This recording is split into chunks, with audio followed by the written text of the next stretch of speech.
Hey everyone, it's Joseph here for Zenny62. I just want to talk a little bit about the press conference Donald Trump had a little while ago. So it was roughly about 25 minutes, maybe a little bit longer. And so I thought this would might have been an opportunity for him to actually make some strides and actually talk about what his administration is doing. Now he does open up the conference by calling it a China virus, not coronavirus, not COVID-19, but a China virus. And he proceeds to tell everyone during his press conference how much his administration is doing to stop the spread or to fight this invisible virus, as he calls it. Now, this is the problem that I have with this press conference, is that it's easy to say that you're doing a lot of things with regards to mitigating this spread of the virus, but yet you can't tell us not one thing that you have done. Now, the one things he does tell us is how others are to be blamed for this virus. Now, we're at this point where that's already in the past. You blamed everybody, we know that, but to continue blaming people and not doing anything about it, that's where the trouble lies. Because throughout this whole press conference, you're talking about how these Sunbelt states are severely being affected. Now, keep in mind, if you know the Sunbelt states, the majority of them are southern states, with a small portion of California and Nevada and Utah, but the majority is out in the South. And he's talking about how he's very concerned about the Sunbelt states. Not he's concerned about the United States, but how he's concerned about the Sunbelt states, because the majority of his base probably comes from those Sunbelt states. And you think about the Southern voter, they're encompassed within that Sunbelt state. So you should be concerned, Donald, about the United States and not just the Sunbelt states. He didn't bring up California or New York, but I know he wanted to visit where his base is at. He wanted to visit Jacksonville, and he was very apologetic that he's not going to be able to hold a portion of the GOP convention in Jacksonville. And so he further on went to rattle off these statistics with regards to children not going to school and how it's important for kids to get back to school, and talks about how they need to go back to school so that they're able to socialize and not create any developmental issues. That is probably 100% true. I don't know what statistics he was reading. He had a hard time stumbling through those statistics. But let me tell you, the one thing he doesn't tell you is that those statistics are based on a pre-COVID-19 world. We're not living in regular times. You have children that are dying of this virus. And if he wants to be responsible for children getting sick, for children dying, then he'll proceed with insisting that kids go back to school when it's not safe for them or their families. And of course, if he does that, he's going to find someone else to blame, because he never could take responsibility. A leader takes responsibility. A child blames other people. So we know what we're dealing with in the White House. When you constantly blame other people and don't take your leadership seriously and take responsible leadership roles and try to do something for your country, then that's the problem.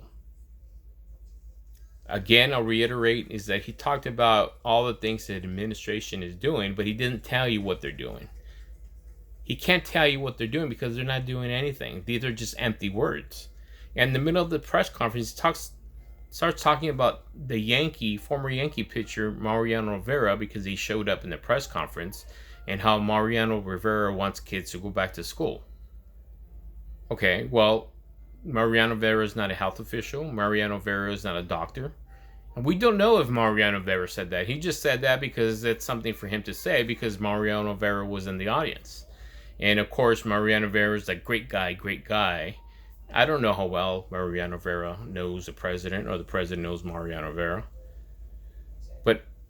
you see that everybody's a great guy. Everybody's there who's supporting him is a great guy. And the one time you don't support him because you know he's not doing the right thing, oh, he's really bad. I don't know him. So in the middle of this, he also says that his wife had told him, "Hey, darling, why did they call Mariano Vera the Sandman?" So that's a quote because that's exactly what he said that his wife had said to him. So I highly doubt if you watch any action interactions between him and his wife, or hearing the wife speak about issues, I highly doubt the wife is asking him, why do they call Mariano Vera the Sandman? She's not talking about baseball. She's probably actually telling him, Donald, what are you doing during this COVID-19 crisis to stop the virus from spreading? That's what she's probably asking him. But he ignores that and makes up this fictional conversation that he's having with his wife, that his wife is asking him about baseball and Mariano Vera and why they call him the Sandman. And that's what Trump voters want to believe, is that he has this great relationship for his wife and they're talking about baseball. So you're talking about baseball being no nonchalant when you have hundreds of thousands of people dying in your country.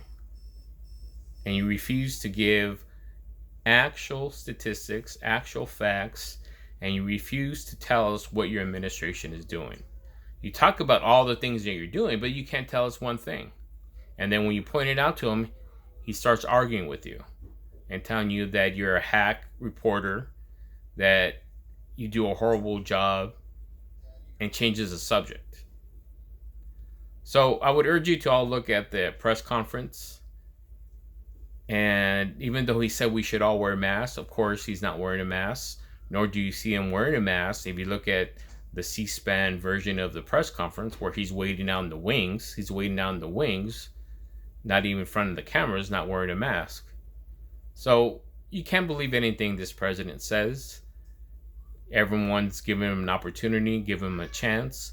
But when you're in July and you're still blaming other people for the virus, it's enough already with the blaming. What are you going to do as a leader of this country to move forward and to do something about it? Because you didn't want to work with the World Health Organization. You called out the CDC, calling them incompetent, and you're leaving it up to Pence and your hand-picked health officials who've told you about this crisis back in January, and the one person that did tell you that in January, you fired him. So you can't have it both ways, Donald. The reason why people are calling you out is because they informed you of this in January, but you didn't want to deal with it. You're like a child.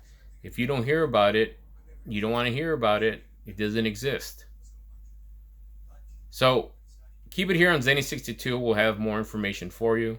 I will encourage you all to look at the press conference and judge for yourself. Until then, don't forget to like and subscribe.